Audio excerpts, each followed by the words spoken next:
Hello everyone, I hope you all are staying at your homes and doing your study properly. So let's start the chapter number 2 of class 8 science. तो हमने इसके पहले पढ़ लिया था बहुत सारा चैप्टर. अब हम इसके आगे का पढ़ेंगे. हमने यहाँ तक पढ़ लिया था वैक्सीन्स के बारे में हमने पढ़ लिया था. अब वैक्सीन होती क्या है हम उसके बारे में पढ़ेंगे. What is vaccine. आप अपनी बुक का पेज नंबर 33 ओपन कर लीजिए. इसका टॉपिक है लिखा हुआ है what is vaccine. So let's start. When a disease carrying microbes enter our body, the body produces antibodies to fight the invader. जब कोई भी डिजीज कैरिंग माइक्रोब्स यानी कि कुछ ऐसे माइक्रोब्स जो डिजीज कैरी करते हैं यानी कि वो कोई बीमारी लाते हैं हमारी बॉडी के अंदर अगर वो एंटर हो जाए तो वो क्या प्रोड्यूस करते हैं. अगर कोई भी जैसे वायरस है या कोई भी माइक्रोब्स है वो हमारी बॉडी के अंदर एंटर कर जाते हैं और वो हमारे लिए हार्मफुल है तो जो हमारी बॉडी वो क्या प्रोड्यूस करती है. एंटीबॉडीज प्रोड्यूस करती है उस माइक्रोब से फाइट करने के लिए. ठीक है. The body also remembers how to fight the microbes if it enters again. तो बॉडी को ये भी पता होता है कि उससे फाइट कैसे करना है अगर वो माइक्रोब्स फिर से हमारी बॉडी के अंदर आ जाते हैं. ठीक है. तो वो क्या बना लेती है एक एंटीबॉडीज बना लेती है. So if dead or weakened microbes are introduced in healthy body, the body fights and kills them by producing suitable antibodies. जब कोई वीक माइक्रोब्स होते हैं वो क्या इंट्रोड्यूस करते हैं यानी कि जैसे कोई हेल्दी इंसान है. ठीक है. एक हेल्दी पर्सन है. ठीक है. तो उसके अंदर वीक एंड माइक्रोब्स चले जाते हैं यानी कि जो माइक्रोब्स वीक होते हैं अगर वो चले गए उस बॉडी के अंदर तो जो वो बॉडी होती है हेल्दी बॉडी वो क्या करती है उन माइक्रोब्स से फाइट करती है या फिर उनको किल कर देती है. ठीक है. By producing suitable antibodies. और ये सब किस वजह से होता है. बाय प्रोड्यूसिंग सूटेबल एंटीबॉडीज यानी कि जो सूटेबल एंटीबॉडीज है वो हमारी बॉडी प्रोड्यूस करती है और उसकी वजह से कोई भी हार्मफुल जो माइक्रोब्स है उनसे हमारी बॉडी को प्रोटेक्ट करती है. The antibodies remain in the body and we are protected from the disease causing microbes. और जो एंटीबॉडीज होती है वो हमारी बॉडी में ही रह जाती है और जो डिजीज कॉजिंग माइक्रोब्स है उनसे हमें प्रोटेक्ट करती है. This is how a vaccine work. इसी तरह से क्या करती है एक वैक्सीन वर्क करती है. ठीक है. Several diseases including cholera, tuberculosis, smallpox and hepatitis can be prevented by vaccination. यानी कि ये कुछ ऐसे डिजीजेस हैं जिनको क्या कर सकते हैं हम प्रिवेंट कर सकते हैं बाय वैक्सीनेशन. यानी कि वैक्सीनेशन जैसे हमारे बचपन में ही टीके लगा देते हैं जैसे छोटे छोटे बच्चे होते हैं. ठीक है. उनके क्या होते हैं बहुत सारे वैक्सीन दी जाती है उनको ताकि ये जो कुछ बीमारियां होती हैं वो उनको ना होए. ठीक है. इसी तरह से यहाँ पे कुछ डिजीजेस हैं उनके नेम्स दिए हुए हैं यहाँ पे गिवन है. Cholera, tuberculosis, smallpox, hepatitis इनको प्रिवेंट करने के लिए वैक्सीनेशन दिया जाता है. So a vaccine is a suspension of a disease producing microbe which killed a weakened so that the suspension will not cause disease. तो vaccine क्या होती है एक सस्पेंशन ऑफ अ डिजीज होता है जो प्रोड्यूसिंग माइक्रोब्स इन विच यानी कि जो वही माइक्रोब्स को किल कर देती है ताकि हमारी जो बॉडी है उसको हार्म नहीं पहुंचे. Rather it stimulates the production of antibodies. और क्या करती है वो जो वैक्सीन होती है हमारी एंटीबॉडीज का प्रोडक्शन करती है हमारी बॉडी के अंदर. The antibodies protect the body against the disease causing microbes which happen to enter our body. So if killed or weakened microbes are introduced in healthy body. ये सारा वही पैराग्राफ रिपीट हो रहा है. In healthy body the body fights and kills the pathogens. ठीक है. जो harmful microbes होते हैं उनको हम पाइथोजेंस कहते हैं. तो जो पाइथोजेंस होती हैं उनसे फाइट करने के लिए जो ये एंटीबॉडीज उनको प्रोड्यूस किया जाता है. The antibodies remain in the body for long and this protects the body from disease causing microbes. और जो एंटीबॉडीज होती है वो हमारी बॉडी में बहुत टाइम तक रहती है और जो डिजीज कॉजिंग माइक्रोब्स यानी कि ऐसे माइक्रोब्स जिनकी वजह से डिजीज हो सकता है हमें उनसे हमें बहुत लंबे टाइम तक प्रोटेक्ट करती है. It was Edward Jenner who developed the first vaccine that of smallpox in 1798. यानी कि जो वैक्सीन को प्रोड्यूस करने वाले पहले यानी कि डेवलप करने वाले पहले साइंटिस्ट कौन थे. Edward Jenner. ठीक है. तो वो कौन सी वैक्सीन थी और किस बीमारी के लिए उन्होंने उसे प्रोड्यूस किया था. स्मॉल पॉक्स एक बीमारी होती है सबको होती है. ठीक है. तो उसको डेवलप किया था उन्होंने उसकी वैक्सीन को इन 1798 में। इसके पीछे कोई एक स्टोरी है, वो आपकी बुक में भी पढ़ी दी हुई है, आप चाहें तो पढ़ सकते हैं इसको। हम आगे का चैप्टर रीड करते हैं। Okay, so now you open the page number 34 of your book, cleaning the environment. आपको अब ये एक टॉपिक दिख रहा होगा, क्लीनिंग द एनवायरमेंट करके। इसे स्टार्ट करते हैं। Microbes like bacteria and fungi bring about the DK of dead plants and animals. जो बैक्टीरिया होते हैं, माइक्रोब्स जैसे कि फंजाई, तो ये क्या होते हैं, bring about the DK of dead plants and animals, यानी कि जो डेड प्लांट्स होते हैं और जो एनिमल्स होते हैं उनका क्या होता है, डिकम्पोज करवाने में उनको हेल्प करते हैं, both on the land and water में भी और जो लैंड में भी, जो उनसे भी प्लांट्स होते हैं या फिर एनिमल्स होते हैं, डेड प्लांट्स और डेड एनिमल्स की बात होती है, उनको डिकम्पोज करवाने में हेल्प करते हैं। ठीक है, without microbes the earth would soon be covered with the फोल स्मेल। यानी कि अगर माइक्रोब्स नहीं होंगे तो आप सोचिए, जैसे कोई भी इंसान होता है, ठीक है, मर जाता है, या फिर किसी जानवर की बात करते हैं, तो जब ये डेड बॉडीज होती हैं, वो अगर उनको अगर माइक्रोब्स डिकम्पोज नहीं करेंगे, हेल्प नहीं करेंगे उसमें, तो जो उनकी बॉडी से जो स्मेल निकलती है, उसकी वजह से क्या है, पूरा जो हमारा लैंड है वो सारा उसी स्मेल से भर जाएगा। तो जो ये माइक्रोब्स होते हैं वो एक बॉडी के जितने भी उनके अंदर सब कुछ होता है उनको डिकम्पोज करने में हेल्प करते हैं, यानी कि मिट्टी में मिलाने की से हेल्प करते हैं। ठीक है, कोई भी इंसान है उसको ऐसे बोलते हैं ना, मिट्टी में मिल जाते हैं, तो जो हमारे बॉडी के जितने भी पार्ट्स होते हैं वो कहाँ पे चले जाते हैं, हमारे तो फिर भी जला देते हैं, लेकिन जो बहुत सारे जानवर होते हैं, ठीक है, वो क्या होता है, मर जाते हैं, वो पड़े रहते हैं, वहीं पड़े पड़े वो क्या हो जाते हैं, मिट्टी हो जाते हैं एक तरह से। तो वो किसकी हेल्प से होते हैं, जो माइक्रोब्स होते हैं वो उनको हेल्प करते हैं। They would have been a shortage of carbon and nitrogen compounds which are so essential for the living organism. ये क्या करते हैं, जो कार्बन और नाइट्रोजन कंपाउंड्स होते हैं जो कि बहुत एसेंशियल है हमारे लिविंग ऑर्गेनिज्म के लिए, तो as the microbes take in food they break down the plants and animal tissues into a simple chemical substance. जो माइक्रोब्स होते हैं वो किससे फूड लेते हैं, जो ब्रेक डाउन प्लांट्स होते हैं और जो एनिमल टिश्यूज होते हैं उनको क्या कर लेते हैं, ये सिंपल केमिकल सब्सटेंस में इनको चेंज कर लेते हैं।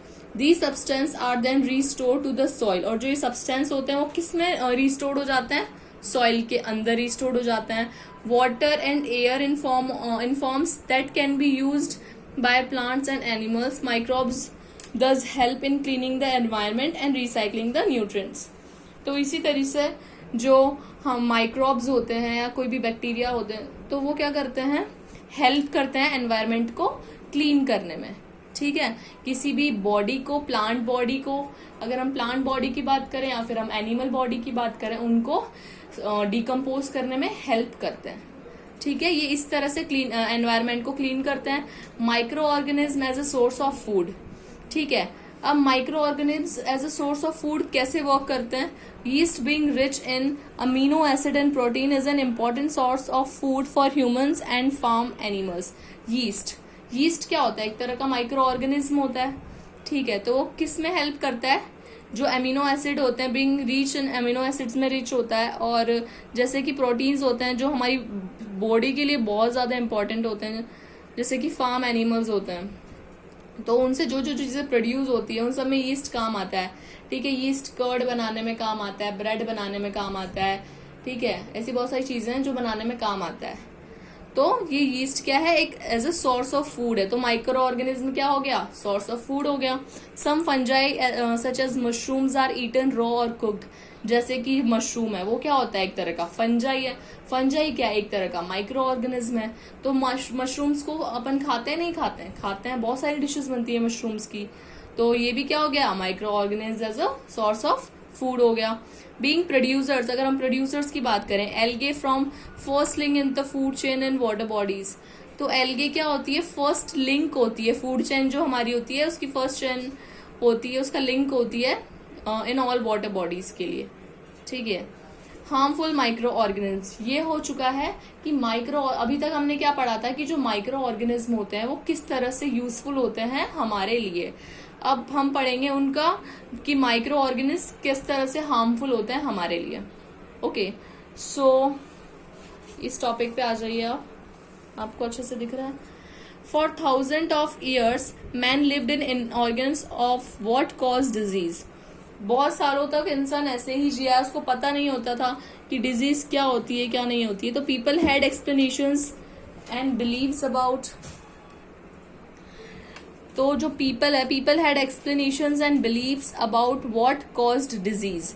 तो जो पीपल्स थे उनको एक्सप्लेनेशन, कुछ उनकी एक्सप्लेनेशंस थी और कुछ बिलीव्स थे अबाउट व्हाट कॉज डिजीज, यानी कि वो डिजीज को क्या मानते थे. हम देखते हैं क्या बिलीव्स थे उनके. ठीक है, जो पुराने लोग होते हैं वो अलग अलग बिलीव्स होते हैं उनके, वो बहुत सुपरस्टिशियस होते हैं.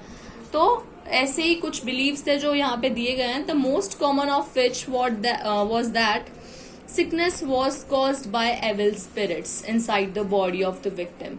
यानी कि जब कोई इंसान बीमार हो जाता था, यानी कि उसको जो अगर कुछ आलस आ रहे हैं, फिर सिकनेस यानी कि किसी किसी चीज की वजह से उसको अगर कमजोरी आ गई है, तो जो वहां पहले जो पुराने लोग होते थे वो क्या मानते थे, उसके अंदर एविल स्पिरिट आ गई है, यानी कि उसके अंदर क्या आ चुकी है, बुरी आत्मा आ चुकी है. तो वो बुरी आत्मा की वजह आने की वजह से जो ये है उसको क्या बीमार पड़ चुका है.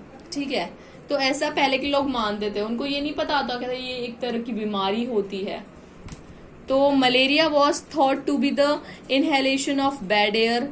जो मलेरिया होता था उसको क्या मानता, अगर किसी इंसान को मलेरिया हो गया, ठीक है, तो वो क्या मानते थे कि ये एक बैड एयर की वजह से हुआ है. ठीक है, गलत हवा लग गई इसको. ठीक है, बोलते हैं ना, आज तक भी बोलते हैं कि गलत हवा लग गई इसको. ठीक है, chickenpox, smallpox and cholera are inflicted as a curse of some angry goddess. ठीक है, अगर किसी इंसान को चिकन पॉक्स हो गया, स्मॉल पॉक्स हो गया है, कॉलेरा हो गया, इस तरह की जो बीमारियां हो गई, तो जो वहां के लोग थे वो क्या कहते थे कि किसी भगवान का इसको क्या श्राप लगा है, किसी गॉडेस का श्राप लगा है इसके ऊपर, तब जाके उसको ये ऐसा हुआ है. It was not until 1865 the science was able to prove that microbes. तो 1865 तक, सन 1865 तक जो हमारी साइंस थी वो ये प्रूव नहीं कर पाई थी कि दुनिया में माइक्रोब्स नाम के भी कोई रहते हैं. ठीक है, माइक्रोब्स यानी कि germs were the cause of disease, यानी कि ये इनकी वजह से डिजीज होती हैं. It was Louis Pasteur who first started the germ theory of disease. ये एक साइंटिस्ट थे लुइस पास्चर. तो वो फर्स्ट उन्होंने क्या करी थी, germ theory of disease start करी थी, यानी सबसे पहले उन्होंने जर्म थ्योरी ऑफ डिजीज के बारे में बताया था. ठीक है, number of micro organism cause disease in human beings, plants and animals. ठीक है, इसके बारे में क्या बताया था उन्होंने कि एक नंबर ऑफ माइक्रो ऑर्गेनिज्म होते हैं जो क्या करते हैं, जिनकी वजह से हम बीमार पड़ते हैं, causes disease in human beings में भी होते हैं, वो प्लांट्स में भी और एनिमल्स में भी. सच डिजीज कॉजिंग माइक्रो ऑर्गेनिज्म, और जो डिजीज कॉजिंग माइक्रो ऑर्गेनिज्म है उनको हम क्या बोलते हैं, पाइथोजेंस. यानी कि ऐसे माइक्रो ऑर्गेनिज्म जिनकी वजह से हमें क्या हो, कोई बीमारी हो जाए, उनको हम बोलते हैं pathogens. It is a very simple definition. Disease causing microorganism called pathogens. Some microorganisms spoil food, clothing and leather. कुछ माइक्रो ऑर्गेनिज्म ऐसे होते हैं, आपने देखा होगा, ठीक है, जो आपका फूड स्पॉइल कर देते हैं, या फिर जो कपड़े होते हैं, कपड़ों में भी हमारे कभी कभी ऐसा होता है ना, ह्यूमस की वजह से कपड़े खराब हो जाते हैं, रखे रखे लेदर खराब हो जाता है. तो ये सब किसकी वजह से होता है, अपने आप तो नहीं होता, ये किसकी वजह से होता है, लेदर की वजह से होता है. और ये किस मौसम में होता है ज्यादातर, सॉरी लेदर की वजह से, क्या ये होता है, माइक्रो ऑर्गेनिज्म की वजह से होता है. जैसे कि क्लोथ्स में मिलेगा हमें, लेदर में, बहुत सारी चीजों में हमें देखने मिलता है. ठीक है, तो ये ज्यादातर किस मौसम में होता है, जिस मौसम में ह्यूमिडिटी होती है, जैसे कि अभी जो मौसम चल रहा है, उमस वाला मौसम, ह्यूमिडिटी, एनवायरमेंट में ह्यूमिडिटी प्रेजेंट होने की वजह से जो ये माइक्रो ऑर्गेनिज्म है वो जल्दी डेवलप्ड होते हैं किसी भी चीज के अंदर. Disease causing micro organism in humans, इंसानों के अंदर डिजीज कॉजिंग माइक्रो ऑर्गेनिज्म. ठीक है, अब ये वाला टॉपिक पढ़ते हैं. Pathogens enter our body through the air we breathe. तो जो पाइथोजेंस होते हैं, यानी कि ऐसे माइक्रो ऑर्गेनिज्म जो डिजीज लेकर आते हैं हमारी बॉडी के अंदर, वो किस तरह से एंटर करते हैं बॉडी में, through the air we breathe, the water we drink and the food we eat. यानी कि अगर हम सांस ले रहे हैं, ठीक है, एयर से हम सांस लेते हैं, तो उसके थ्रू भी हमारी बॉडी के अंदर चले जाते हैं वो. ठीक है, अगर हम पानी पी रहे हैं तो पानी के थ्रू भी जा सकते हैं. अगर हम कोई खाना खा रहे हैं, उसमें कुछ माइक्रो ऑर्गेनिज्म है, तो उसके थ्रू भी हमारे बॉडी के अंदर वो जा सकते हैं। They can also get transmitted by directly contact with the infected person. यानी कि मतलब जैसे कोई पर्सन इन्फेक्टेड है उस माइक्रो ऑर्गेनिज्म से, और वो हमारे डायरेक्ट कांटेक्ट में आ रहा है, तो उसकी वजह से भी क्या हो सकते हैं, हम बीमार पड़ सकते हैं। तो ये जो लाइन है वो आज के टाइम पे आपको बिल्कुल देखने मिल रही है। यानी कि पाइथोजन से आप समझ लीजिए कोरोना फैला हुआ है, ठीक है। तो कोरोना किस तरह से हमारी बॉडी के अंदर जा सकता है? हम आजकल मास्क लगा के घूमते हैं। क्यों घूमते हैं? ताकि अगर हम किसी से बात करें, यानी कि हम सांस ले रहे हैं या फिर हम कुछ खा रहे हैं या फिर किसी भी पर्सन के डायरेक्ट कांटेक्ट में आ रहे हैं, तो इसकी सबकी अपन ध्यान रखते हैं ना कि ऐसा ना करें हम, तभी तो हम मास्क लगा के रखते हैं, ठीक है। तो अब जैसे और चीजों का तो हम फिर भी ध्यान रख सकते हैं, लेकिन एयर में ही अगर वायरस प्रेजेंट है तो हमें क्या करना पड़ेगा? एक ही रास्ता है जाने का, अंदर मुंह के थ्रू जाते हैं, माउथ के थ्रू जाते हैं, तो वहीं पे हम क्या करते हैं? मास्क लगाते हैं, ठीक है। तो ये मैंने एक छोटा सा एग्जाम्पल दिया। और अगर जैसे इन्फेक्टेड पर्सन, यानी किसी इंसान के कोरोना हो रहा है, तो वो हमें हो सकता है डायरेक्टली, तो अब आपको समझ में आ गया होगा, ठीक है। कोरोना भी एक तरह का क्या है? माइक्रो ऑर्गेनिज्म है। तो यहाँ पे हम पाइथोजेंस की बात कर रहे हैं। ओके, सो हम कहाँ थे? Directly contact with the infected person or carried through an animal. Disease caused by microorganism are communicable or infectious disease. Communicable disease क्या होती है बेटा? कम्युनिकेबल डिजीज होती है आर दोज जो कि पास्ड होती है ऑन फॉर्म ऑफ इन्फेक्टिस।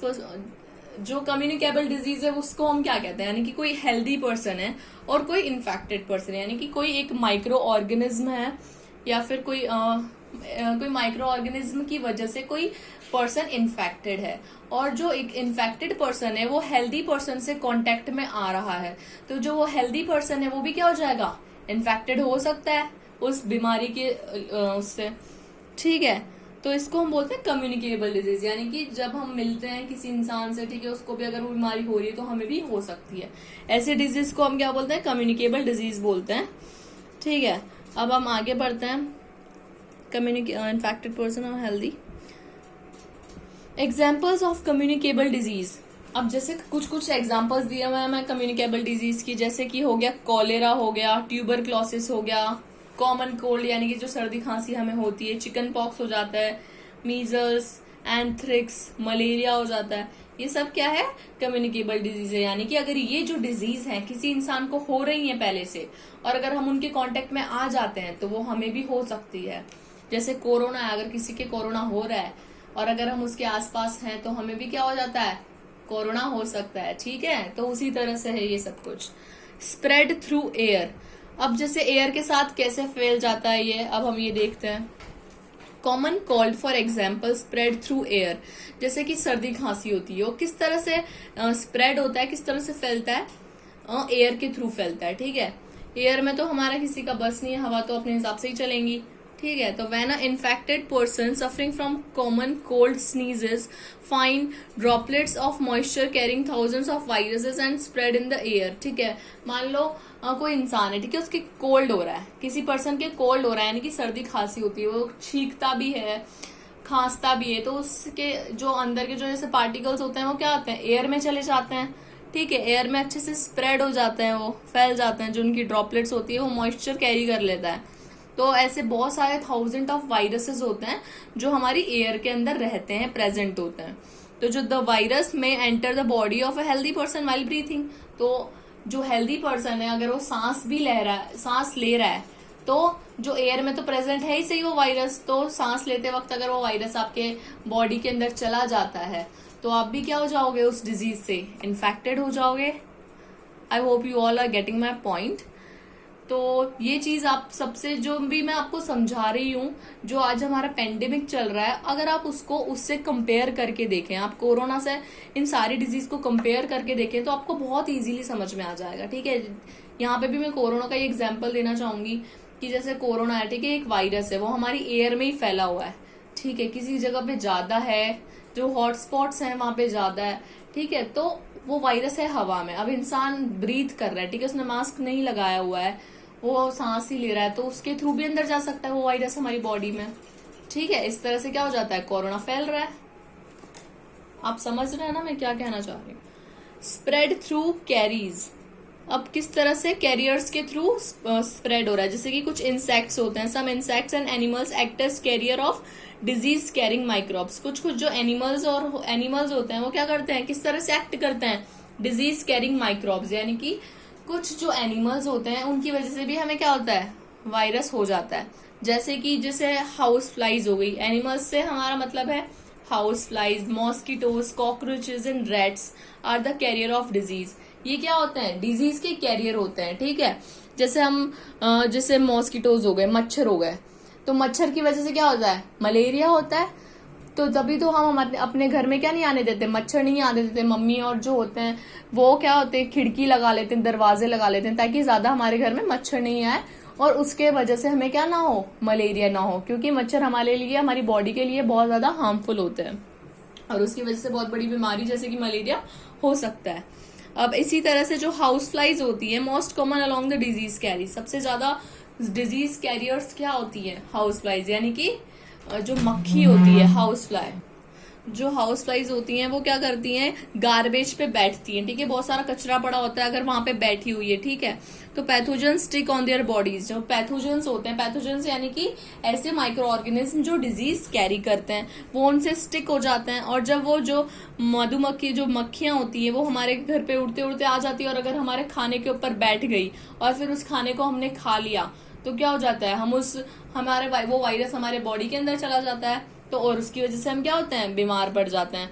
तो इस तरह से क्या होता है, जो ये हाउस फ्लाइज होती हैं वो क्या होती है, डिजीज कॉजिंग कैरियर्स होते हैं। इसी तरह से क्या हो जाता है, तभी तो हम कहते हैं कि हमेशा जो फूड होता है उसको कवर करके रखना चाहिए, ठीक है, कभी भी इसको खुला नहीं छोड़ना चाहिए, ताकि कोई वायरस या कोई माइक्रोब्स उस खाने के अंदर नहीं आ जाए। Avoid consuming uncovered items of food. Another example of a carrier is the female Anopheles mosquitoes, ठीक है। एक ये फीमेल एनोफेलिस नाम से कोई मॉस्किटो होता है, वो भी बहुत डेंजरस होता है। These mosquito carriers the parasite of the malaria, यानी कि जो मलेरिया जैसी बीमारी इसी से होती है। One more carrier is the female Aedes mosquito which carriers dengue virus. तो जो मच्छर होते हैं ना, जैसे कि हमें दो नाम दे रखे हैं, ये एडिस और एक क्या नाम दिया हुआ है, एनोफेलिस, आप ये याद भी कर लीजिएगा। तो इनकी वजह से क्या होता है, इसकी वजह से होता है मलेरिया। और जो ये एडिस मॉस्किटो होता है, ये ज्यादातर क्या कैरी करते हैं, डेंगू वायरस कैरी करते हैं। तो अगर ये आपको काट लेते हैं कहीं, तो आपको क्या होता है, डेंगू हो सकता है, ठीक है। तो आप हमेशा सतर्क रहिए कि ये चीजें हमारे घर के अंदर नहीं आए। आप हमेशा डोर बंद करके रखिए, खिड़कियां बंद करके रखिए और खाने को ढक के रखिए, ठीक है। तो हमें बहुत सारे प्रिकॉशंस लेने चाहिए और हमेशा हमें हाइजीनिक रहना चाहिए, ताकि हम इन चीजों से दूर रहें और हेल्दी बने रहें। तो आज हम यहीं तक पढ़ेंगे, इसके बाद का हम अगली वीडियो में पढ़ेंगे। तब तक के लिए थैंक यू, गुड लक।